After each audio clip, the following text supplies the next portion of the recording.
Hi, everybody. Good morning. It's Shelley Hoffman, and I'm here today on the Real Estate I Love It podcast live show with Matt Kelderman. And Matt and I met a couple years ago, and I'm going to turn it over to you, Matt, to introduce yourself a little bit. But as I've told you numerous times, you are such a realtor that I admire. So thank you for being here this morning. Well, I appreciate it. And it's kind of funny, like how we not, I wouldn't say reconnected, but because we've been in each other's lives since the time we met, but like just us doing the podcast and you reaching out about some things and then you kind of firing up your own podcast, I think is really cool. So I'm super happy to be here. But Matt Kelderman, I'm down in Dallas, Fort Worth, where it's usually much warmer, but it's been super cold the last couple of days. So I don't know what the hell's going on there.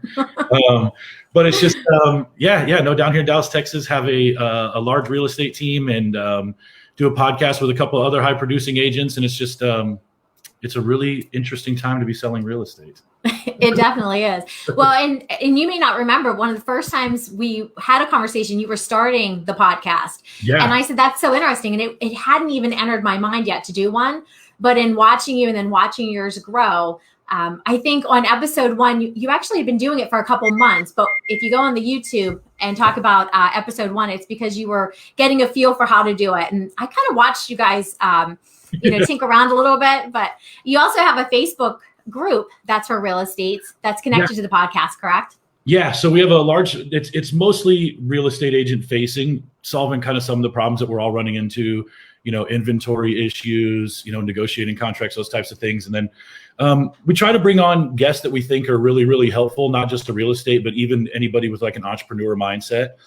We've been really fortunate to have some pretty big guests on lately. And the cool thing about that, and I think one of the awesome things that you get to do, and specifically that your audience gets to benefit from, and I don't think I realized this when we started doing the podcast, you get to ask the questions you want to ask, which is really awesome. And you get to kind of pull the people who are interested in your content about what they want you to ask, which is cool too. So like having the podcast as a platform to communicate with people has been one of the most fun things that we've had going on the last couple of years.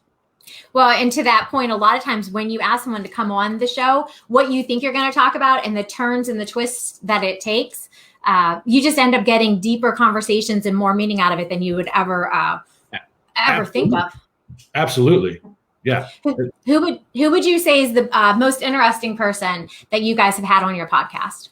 So we've had a couple, like we're kind of riding a couple of highs right now. Like we just had Tariq El Moussa on from Flip or Flop.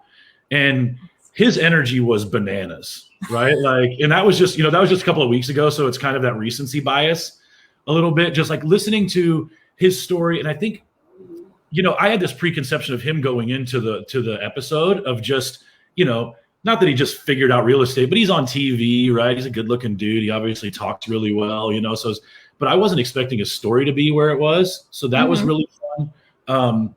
Brian, my business partner, and I, we're actually part of a national expansion team under Keller Williams that's led by Adam Hergenrother. He's up in Vermont.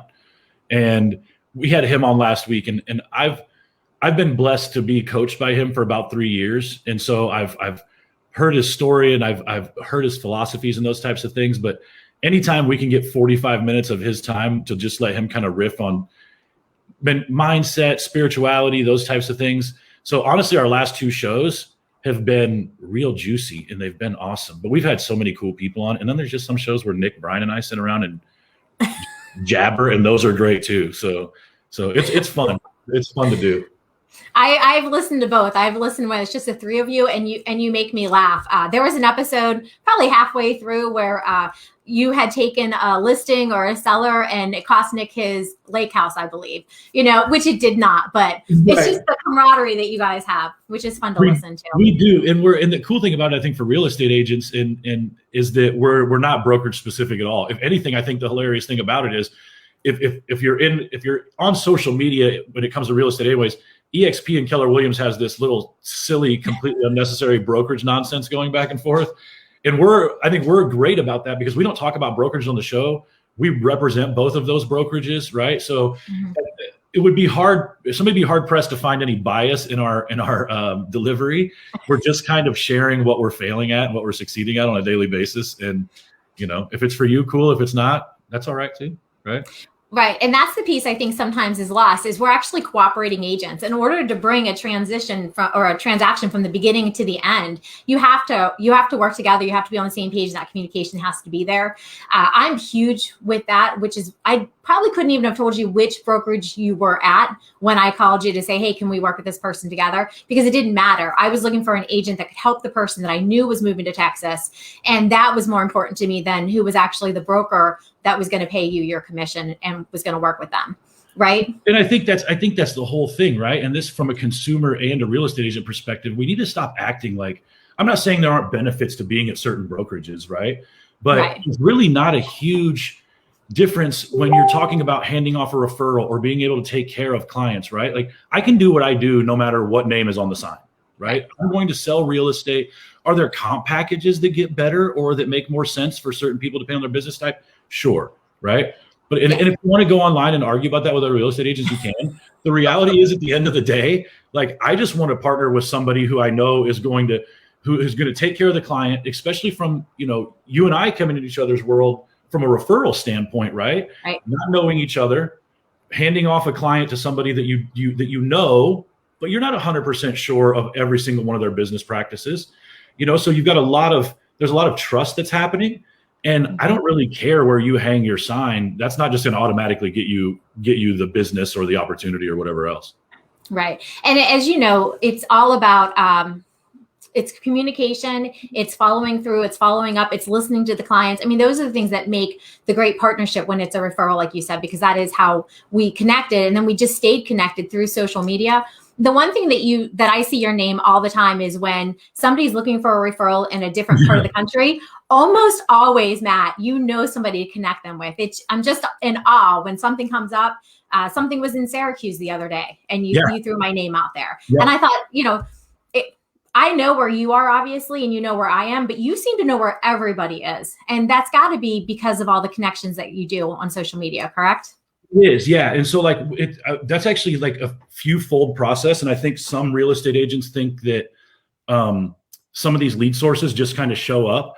That's kind of 3.5 years of just attention to a specific lead opportunity, right? Mm-hmm. Social media and relationships with other agents it's just something that takes some time to nurture. So about 3.5 years ago, I really started focusing on procuring the Dallas opportunities that I saw popping up on Facebook, and partnered with a couple, actually one guy from high school who sells in San Diego, which was just a chance thing. And 3 or 4 of us got together and started keeping an eye out for each other. And then through that, right, weird things start happening.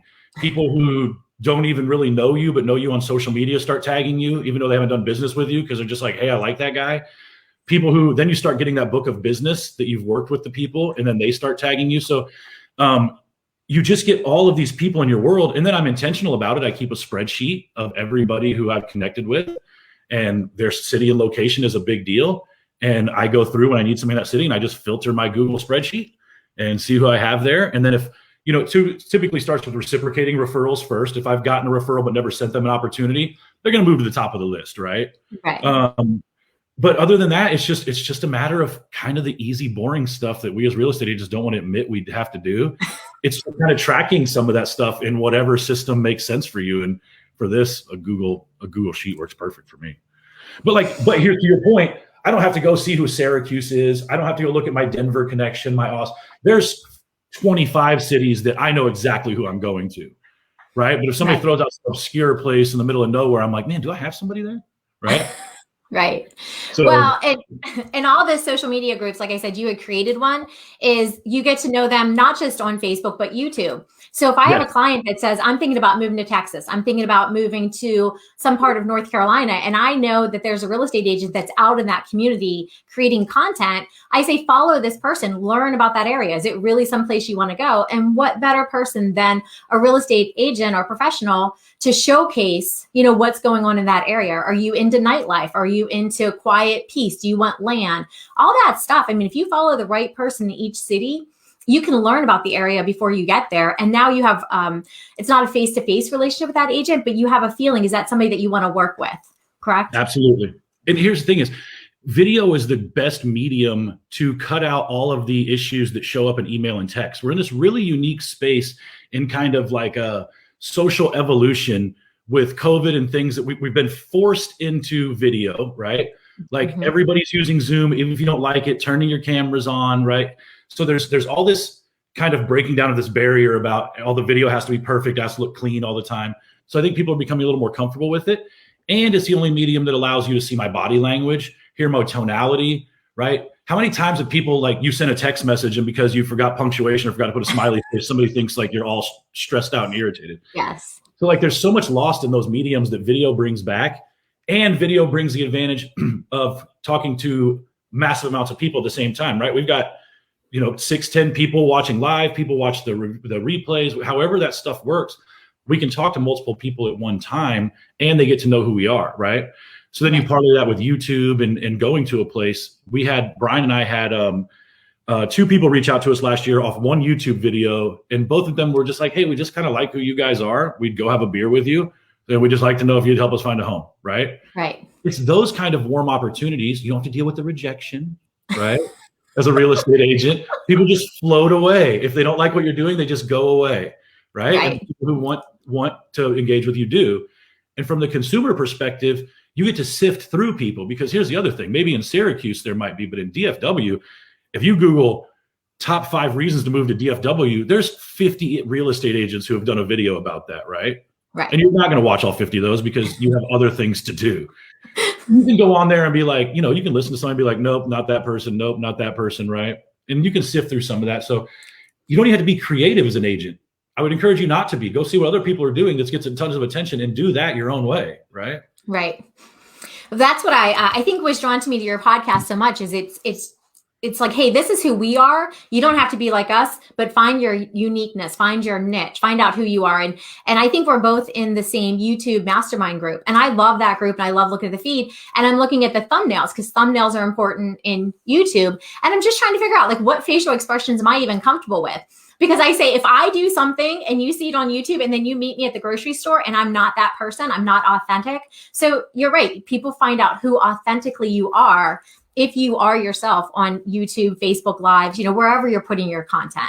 Absolutely. And this is in addition to all the other stuff you're doing. I think the misconception is that there's some like really difficult process. I mean, what we're doing right now is a perfect example of how you can parlay this into exactly what consumers would want, right? And whether you're a consumer watching this is also what you should be looking for. Agents out there doing business to business interviews in the area you want to move into, right? Agents going to places that you want to see. But these business to business interviews, you could very much be sitting here talking to somebody who owns a donut shop in Syracuse or somebody who owns a bar or whatever in this exact same format. And StreamYard is a relatively affordable program. I have my computer sitting on top of a printer so the angle's right, so you can't tell how chunky my face is getting, right? You don't have to have some absurd setup. I got a tree dying in the background. I can't figure out, right? Like, there's all of this stuff. It's not like some massive deal. And it's the consistency. And this is where agents fail. And I also think where consumers get let down is there's just not consistency from what your real estate agent's doing, right? There's no consistency in the agent's video production or their video content. So that falls off. There's no consistency in their communication. So the client feels neglected, right? Like, it's a pattern that you can typically see across the board in somebody's business. So I just think as real estate agents, we understand that, like, communicating through social media and developing a relationship through social media is incredibly beneficial and not really that hard to do. No, it really isn't. I mean, and I think, like you said, this past year has made so many more people comfortable with video. I started doing video in my community probably 3 years ago, and everyone prior to that said, you talk, you're animated with your hands, you should do video. And I'm like, nobody wants to see me on video. I don't want to see myself on video. But you start doing it, you become a little bit more comfortable with it. And then all of a sudden, this is a natural conversation for me to have with you, right? Although there's other people watching, I'm literally feel like I'm just talking to you. And that's what makes this platform so nice. It's still a face-to-face conversation. Well, and I think the really cool part about, like, us being able to have this conversation or maybe even what people can benefit from, and focusing more on how social media has developed our relationship, right? I think at the end of the day, you and I get to have a much larger understanding of each other's businesses just because we're in each other's worlds, right? Like, you're talking about that YouTube mastermind group. I too am sitting here struggling with thumbnails right now because I know it's something we need to do. It's also another layer that I don't really have a system for. And I'm trying to figure out how to automate that process to make sure it gets done, because I want the information to get to consumers. We have a lot of people move from California to Texas right now, right? Little rabbit trail here real quick. And everybody's doing videos right now, and they're all like silly videos, like top 10 reasons not to move to Texas from California. And they really are like the top 5 reasons to move to Texas. You know, Jeremy Knight, who's in one of those groups down in Austin, he does a really good job of these types of videos. It's like, don't move to Texas. And then you watch the video and he's like, hey, so Austin's really nice. I've watched some of his. He's very entertaining and really knowledgeable. Right?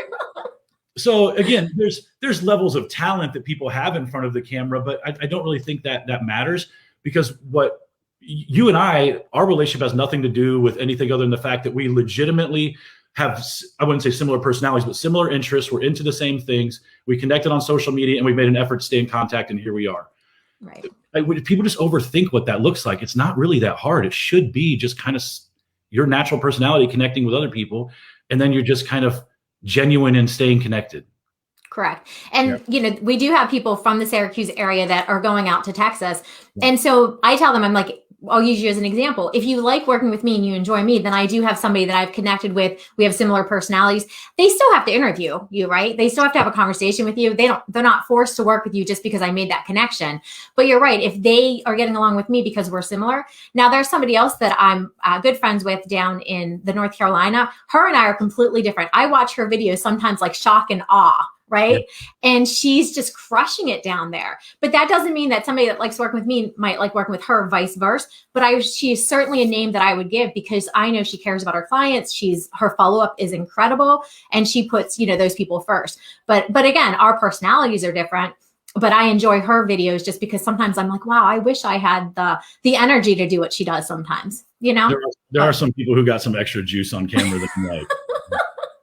There's a couple of guys up in they're up in Pennsylvania, and you know who they are, but it's Jim Ling and Colin Cameron, and they do some of the funniest stuff I have ever seen in my entire life. And I watch their stuff and I'm like, man, they're so creative in the things they come up with. So I say all that to say, we just shot episode 93 of the podcast.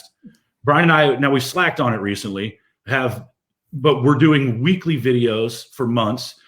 I do things like this pretty frequently. I live my life on social media, not in an obnoxious way, but you get a post a day from me, if you know, whatever. And I still look at other people and I'm like, man, those people are so far ahead of what I'm doing. Like, it's just insane. Right. So like, no matter what stage you're at, there's always going to be somebody that you're kind of like trying to chase a little bit. Right. Some of this is just being out there. And if you want to know what I'm talking about, and if you're watching this now or on the replay, my Facebook, for instance, is pretty public. But if you want to go send me a friend request, my name's scrolling on the thing. And you can just kind of see how I try to keep, because I use social media to stay in contact with clients as well. You know, I like seeing what's going on in their life. I like seeing their successes. You know, you see their kid has a birthday and you didn't have that saved in your information about them. You go and save that kind of stuff. Like, social media allows you to go so much deeper in relationship with people if you choose to use it that way. If you just choose to use it as a platform to just be a jackwagon and go out and just try and ramp people up, thinking you're going to change anybody's opinion on social media, then, you know, go do that. But don't expect business to come from it, right? Right. So I've found that just having this really neutral, inviting space for people to come into and have fun, and then I can learn more about them, has been really effective for me. Well, and you do a decent amount with video and video editing. And what I thought was interesting on your personal page, because we are friends, you know, obviously on Facebook, was your son recently had either he received a Nerf gun or you just had a Nerf gun kind of a day. But yeah. I'm the worst gift buyer on the planet. One time in high school, I had a girlfriend who, now I'm about to be 42. So when I say VHS, for those of you who don't know what that is, whatever. I had this girlfriend in high school, or maybe it was college, and she wanted to like see the West Side Story. Well, I didn't know what that was. So I saw the double VHS at like Walmart of West Side Story, just bought it for her for her birthday. She's like, this is the worst present I've ever gotten in my life. Like, this is not what I wanted. So I'm the worst present buyer ever, even for my son, who I adore. So I just defaulted to just like, I'm just going to buy him a Nerf gun arsenal for Christmas. And then we're sitting at Christmas. My mom's like, well, why don't you go to like a tennis court and you guys just go crazy? So we took like 600 bullets and all of his guns. And we went and set them up at the tennis court. And I just grabbed little minute-long clips, right? Like, because again, I want to be present with my son as well. I don't care if people think like I constantly have a camera shoved in my kid's face. I don't, right? Like I capture, there's so many moments I don't even capture that are actually gold because we're just living our life together. But so I just kept kind of recording little selfie style videos for a minute of what we were doing, put like 6 of those little minute clips together. I have a gentleman who lives in Coeur d'Alene or in Ohio. I sent him all of those clips and I said, make something out of this. Right. And he took them all and he made this little 2-minute long video. And I noticed, I was like, oh, there's a couple of things I could have done better. Right. But that was the point, was I was just running around playing with my kid, grabbing the camera, taking it out. The camera died at the end. Right. Like we didn't even get all the stuff we wanted. So the whole point being is I was just trying to be intentional about capturing a few moments. And then I have a system or a piece of leverage in place and a person with enough talent to just make it into, and then he sends it back to me and I can share it out.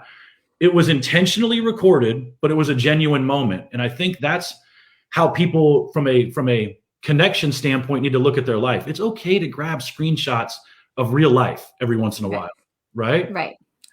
Well, and it's that piece, like you said, follow me on social media on my personal page. You have a lot of business content too. And that's where people get to know you, because I think I do a decent job of that as well, Matt. But again, I'm watching, I don't follow myself as much as I follow other people, right? Something makes me laugh. Something makes me appreciate my children. I throw it out. And then the memories pop up in a year, 2 years, 3 years, 4 years. Some of them my kids want me to take down. Yeah. There's 2 things that allows you to do. Memories allow you to weed out stupid old ideas you used to have and find pictures that you didn't save or were on an old phone that you can pull back into your world. Here's why I like that. And I like that you brought that up too. Like real estate agents specifically. And again, I don't know, I want to make sure I'm speaking to the right audience too. I just don't want to sit here and talk to real estate agents all day long. But the reality is, but I think this helps the consumer because it gives them an idea of what they need to be looking out for. A real estate agent whose social media is constant business, right? Like name one channel that's on television that just runs commercials nonstop, right? Even QVC has like the most unself-aware, if that's a word, human beings who have ever lived. So at least it's entertaining, right? Like nobody just has commercials. Even if you go on your Instagram feed right now, your Facebook feed and scroll, you're probably going to see about 20% of the content you see is going to be ads, right? And that's how your social media, if you choose to use it as a platform, people to get to know you, right? Because I steer away from saying I use my social media for business because I don't. But my whole life is on there intentionally because I do want. It is overall a Truman Show look into what I do, right? Like so. But you'll see the business posts on there. I will tell you the business posts are also the most automated thing that happens, right? I have a person who goes in and posts all of those just listed, just sold, those really generic ones. Right. The memes of like, hey, it's Groundhog's Day, your referrals are needed, right? Like, that kind of stuff. Those are fine, but that's not me, right? I'm not looking at that like, people need to see this, right? It's a corny, obvious joke. But it's okay because corny's all right too. And then I will throw in stuff, right? Like the post that I did about how much I paid out in referrals last year. Right. I had a couple people message me and were like, dude, why would you I don't understand. That seems kind of weird. And I said, my point behind it was twofold. I wanted people to understand that they can trust me with their referral. That was the first part of it. But secondarily, I wanted other agents to look at that and think about what the actual cost of selecting the wrong agent was, right? Because I also have part of me following up these referrals. I have plenty of friends on my Facebook page that I didn't get the referral. I didn't close the referral, right? Like it's not 100%, you know, there's some of them don't close. I lose some aren't a great fit. Guess what? Some of these referrals agents send are not nice people and I don't want to work with them, right? Like there's all kinds of reasons, but those people still stay in my world and you never know when the opportunity is going to present itself again, all kinds of stuff. So it shouldn't be 80% real estate stuff and 20% generic sharing from other pages. If social media is going to be a vehicle for you to attract in clients and other business partners, you should be filling your Facebook with people in your area, business owners in your area, and agents you want to do business with across the nation. Those are the only 3 people that make it into my Facebook anymore. No more title reps, no more lenders who want to take me to lunch. I'm good, right? I don't need any more of that stuff. So it's a very focused audience and I'm telling a story to them, right? And that makes it a lot easier. Right. And marketing, there was a book that was just sent to me, actually. Patrick Ferry had referred it to me, but it's basically telling the story, setting up your social media, whether it's your personal page, your business page, but what story are you telling? And I look at your page like you're telling me the story of your life and how you incorporate your work and your personal, and it's just all of you. 2 points though that I want to say about what you were just talking about is, one is there are people that are strictly business, right? And that's their ads, and they're going to attract the clients that want that. Those are clients that you and I probably wouldn't end up working with because they're very absolute business minded focus. So there are real estate agents and professionals for them. And that's what their social media content and stuff they're going to like. The other thing is your automated post that you said, and then the one about the dollars. Because I think I called you on, or at least messaged you one of the days when you had put about the amount of money from the referrals. You could see the difference, right? Because I know you personally, at least through social media, the ones that are automated, and that one that you actually created, that was a business post, but it was authentic to you. It was, again, a piece of advice, even if you didn't see it that way, of saying, look what you can monetize, what money can come in just by being human, just by making connections, just by caring about your clients and where they're going. And you did. I can't remember the number off the top of my head, but it was a very large number for just referral business. Correct? It was. And it was something, and again, I'm pretty transparent, so I'll throw it back out there. I mean, we paid out $24,000. I did, or $45,000 in referrals last year, right? And that was other agents, that is other licensed agents who trusted me with their business. And here's, like I said in that post, the reason that number was significant was, not because of the $45,000. I know real estate agents who referral business are way bigger than mine and probably paid out 5 times that, maybe 10 times that, some of these larger teams, right? But the reality is those were what I think that's significant, and why it's significant from a real estate agent perspective, right?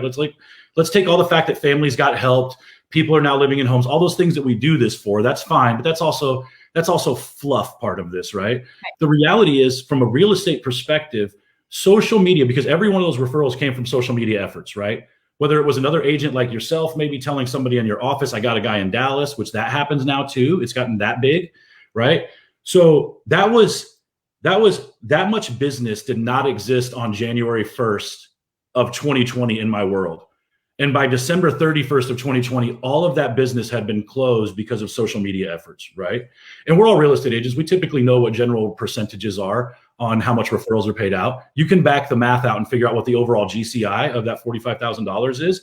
It's a significant amount of money brought into the business based off of social media activity, right? And I have to be careful with it. There's times I get bogged down, and it's no longer the best use of my time. I'm now just scrolling, right? It's not about business anymore. I'm just on Facebook. So there are parts of this that still I kind of struggle with from a productivity and efficiency standpoint, but none of that would have existed. And it's just a lead source. If you spent the same amount of time calling expireds, going business to business, shooting videos for whatever, you would get to the same place over time. But it's that focused time on task that will just bring opportunities into your world, in which that's just more relationships and more opportunities. And then it just explodes from there. Right. And the one thing that happened in this past year is, because people do not necessarily have to go into the office, they can now live and move anywhere that they want. And they're trying to think, where do we want to go? And you said people are going from California to Texas. I have a cousin in Texas who's going to Montana because he thinks it's beautiful. He would have never been able to do that if it wasn't all of a sudden he can work from his home or wherever he wants to be. So, in talking to him, who do I know up there? And again, you make that connection, but it's through social media. Without social media, how would I find, and people did it back 20 years ago before social media, they found referrals. But I think personally, that was like throwing a dart at a dartboard, unless you met them at some kind of convention. How did you make that conneme? And then you're seeing people in their best light because you're seeing them at conventions. Absolutely. They really are. And I think that's for me, that's been the biggest thing that from a social media perspective, is that I've been able to let the clients, even the referrals coming in, right? Like, because a lot of these referrals, the agent will say, hey, I've got a guy down there. Here's his name, here's his contact info. And I tell agents now, have your client check me out. Like, if you go Google Matt Kelderman Realtor, I pop up, you can read my reviews. You go on Facebook and hit Matt Kelderman, I pop up, you can go see, I'm not exaggerating, you probably see 95% of my content.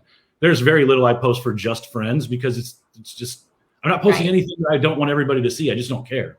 And it's 2021. People can screen record and screenshot anything. So if you think you're hidden behind a wall of privacy, you're just not. Right? Like, don't put anything out there you wouldn't want people to see. And that's the situation. So it creates this nice little warm bubble for people to come into before they even have to make contact with me. And it makes the whole process a lot more seamless. And to your point, it allows you to vet people in a way that's a little bit different, right? You know, not just going to Zillow to see if they had some sales or whatever, right? Like, you can actually go and see. If I go to real estate agents page, and I'd probably twist some real estate agents off with saying this, but if I go to your page and I don't even know you sell real estate, like, at all, I'm just going to assume you're not very good at it. Or I'm going to assume that you sell so much that you're no longer involved in the business. But either way, you're on the opposite end of the spectrum for somebody I want my clients to be dealing with, right?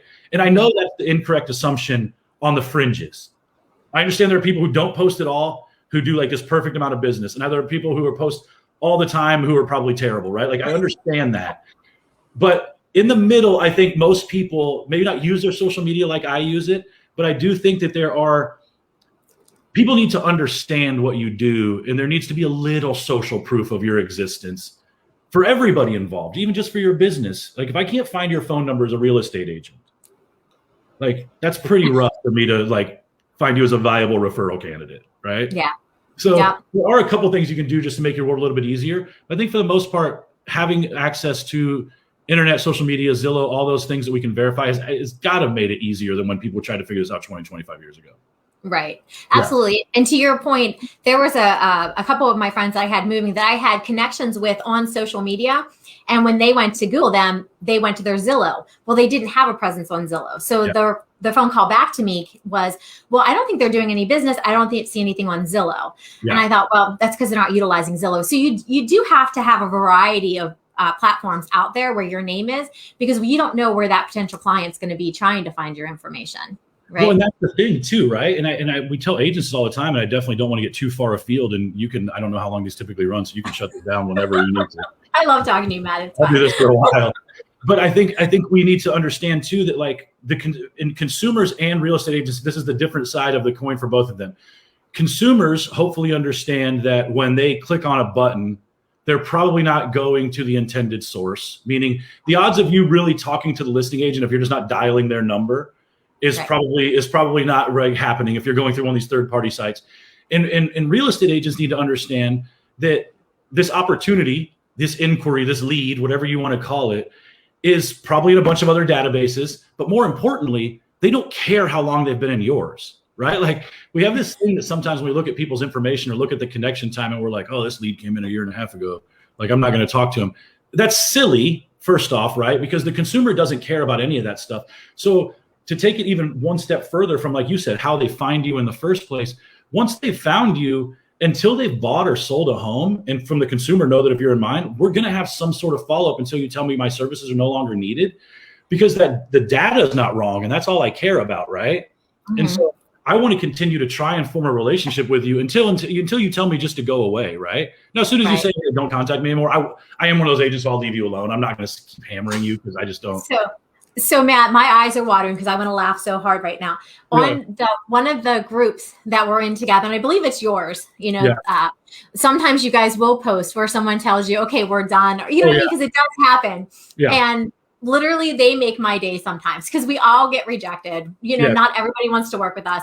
And just the humor piece that you and your, Nick and you guys attach to it really does make me laugh. And that's what's nice about having some private real estate only, is because nobody understands that pain quite as much as another real estate agent does, right? that sales rejection is a tough one. And it's like, there's a little part of me every time that I get one where somebody just is dog cussing you, right? Like, and I always warn people too. I'm like, look, I'm going to put the cuss words where you have to click on this to see it. But I'm telling you, if you click on it, it's on you, because this is a ridiculous one, right?